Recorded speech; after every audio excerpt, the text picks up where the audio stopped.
I want to hop on here and talk about this real quick because I just read a very scary verse in the Quran. So this is Surah Al-Hadid, chapter 57, verses 13 and 14. On that day, the day of judgment, hypocritical men and women, munafiqun wal munafiqat, will beg the believers, wait for us so that we may have some of your light.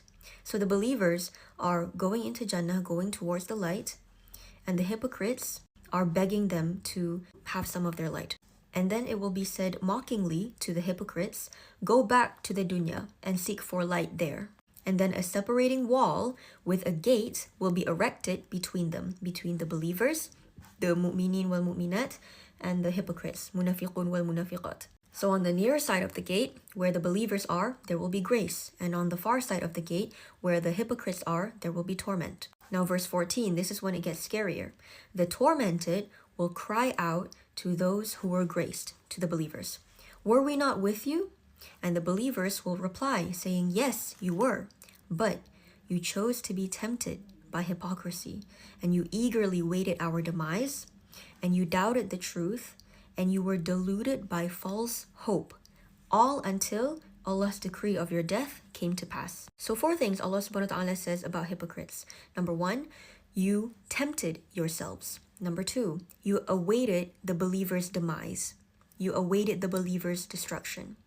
Number 3, you doubted the truth. You were doubtful of the truth.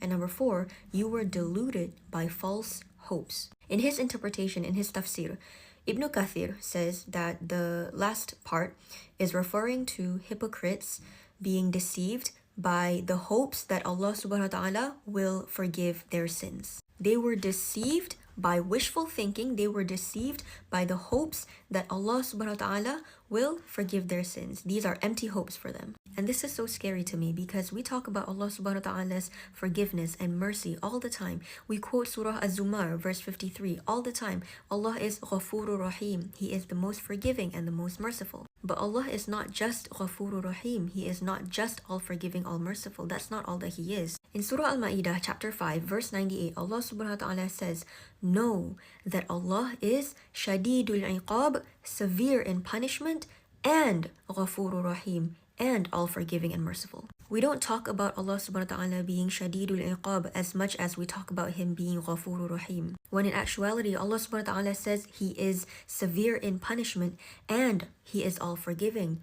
These 2 properties of Allah subhanahu wa ta'ala are mentioned side by side in this verse. And that's why the fear of Allah's severe punishment and the hope for His forgiveness and mercy has to be side by side. We can't fear His punishment without being hopeful of His forgiveness, and we can't hold on to His forgiveness without the fear of His punishment. And that's why we're told, ittaqillah, fear Allah, because Allah is severe in His punishment. He is shadidul iqab. I mean, imagine the day of judgment when it does happen, right? And oh my goodness, and you're on the other side of the wall. Imagine being on the day of judgment and you're on the other side of the wall.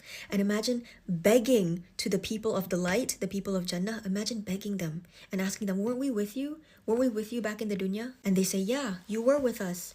But you were deceived by your hopes. You were deceived by the hope that Allah subhanahu wa ta'ala will forgive your sins. Because genuinely, that's terrifying. Ittaqillah, guys. Fear Allah. May we be among the believers. Allahumma ameen.